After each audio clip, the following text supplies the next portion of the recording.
kuwan ayaynu ku tijaabinaynaa solutionada halkan noogu jira ma garanayno waxaynu ku eegaynaa methyl orange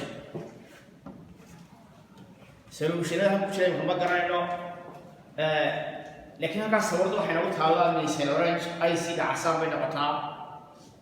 neutralka waxa ay noqotaa neutralka waxay noqotaa no change isma bedesho ama orangegeeda ahaataa base-kana waxay noqonaysaa yellow ayay noqotaa base-kana waxay noqotaa yellow ayay noqotaa waayahay okay imika waxaynu eegaynaa waa methyl orange ayaan eegaynaa kaa koowaad waana ku daray midabkeedu isu eegay marka hore iyada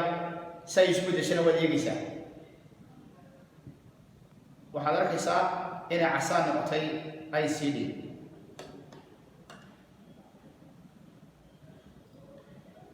isma bedelin okay base-kiina waan eegaynaa waayahay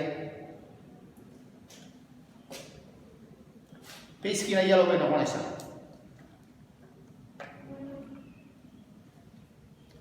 base-ka waxay noqonaysaa yellow bay noqonaysaa aan ku yar kordhiyo weliba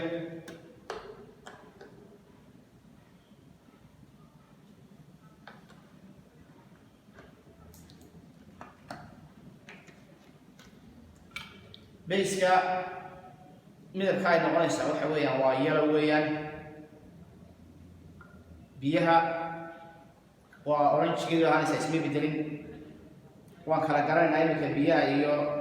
iyo base-ka ama alkayga kani midna waxa weeyaan midna waa yellow midna waa orange-geedu isma bedelin kaa orange waxa weeyaan waa biyo waa neutral weeyaan kana waxa weeyaan waa yellow bay noqotay waxa weeyaan markaa waa base-kii kan kale waa casaan weeye markaa waxaynu fahansanahay ama aynu fahmaynaa in casaan marka ay casaato uu sheegayo markaa maxay ay IC sheegaysa methyl orange waa property ay leeyihiin IC-gadu inay casaan u bedelaan ama isolation markaa casaan inuu noqdo casaan noqdo indicatorku marka lagu daro waaye kana waxa weeyaan waa orange-giisii waa neutral u sheegayaa kana waa yellow waxa weeyaan markaa waa base weeye markaa saddexdaa midab ayay samaynaysaa methyl orange yellow orange iyo casaan casaanku waa IC-gii yellowna waa base-gii waxaa finally ugu dambeeya maanta indicatorada aynu imika ka hadlaynaa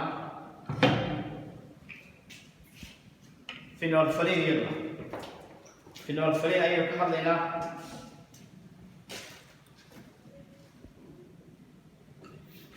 saddexdan solution ma garanayn